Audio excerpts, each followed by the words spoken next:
Assalamualaikum dan salam sejahtera. Terima kasih kerana menjemput kami. Nama saya Ainul Mahdiah dan ini rakan pembentang saya, Alia Kristina. Hari ini kami ingin membincangkan isu tentang kebergantungan generasi Alpha terhadap teknologi digital, implikasi terhadap landscape sosioekonomi dan pembangunan masa depan Malaysia. Bila orang dengar tajuk ni, mesti ramai tertanya kan, siapa tu generasi Alpha? Generasi Alpha ni generasi yang lahir sekitar tahun 2010 dan ke atas. Mereka membesar dalam era digital yang dipenuhi dengan internet, telefon pintar, media sosial dan kecerdasan buatan atau AI.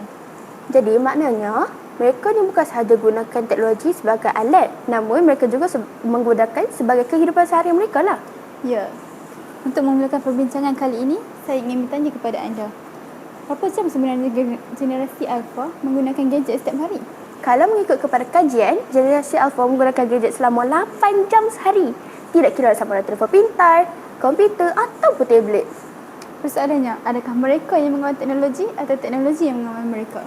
Kalau mengikutkan kepada segi positif, teknologi ini dapat digunakan untuk belajar dengan lebih efisien dan ia juga dapat digunakan untuk mencari maklumat daripada pelbagai sumber.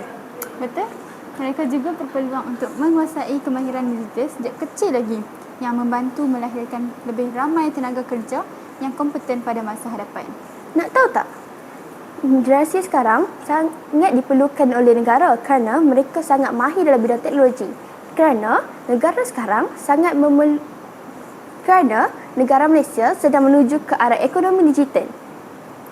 Namun, kebergantungan yang berlebihan juga membawa banyak cabaran. Antaranya ialah menjejaskan tumpuan dalam pembelajaran dan kemahiran berkomunikasi secara bersemuka. Betul. Selain itu juga, mereka juga mudah terdedah kepada masalah bully cyber, maklumat palsu dan juga ancaman keselamatan dalam talian. Dari aspek sosioekonomi pula, tidak semua kanak-kanak mempunyai akses yang sama kepada teknologi, kan? Betul. Ia juga mewujudkan jurang kepada pendidikan dan pekerjaan masa hadapan. Oleh sebab itu, semua pihak termasuklah ibu bapa, sekolah dan kerajaan perlu memastikan teknologi digunakan dengan betul, seimbang dan bertanggungjawab. Kesimpulannya, teknologi ini apabila kita gunakan dengan baik, ia dapat menjadi pemangkin pembangunan negara yang baik. Namun, bila kita gunakan dengan cara yang salah, ia dapat menimbulkan kesan negatif kepada individu dan juga masyarakat. Sekian, terima kasih.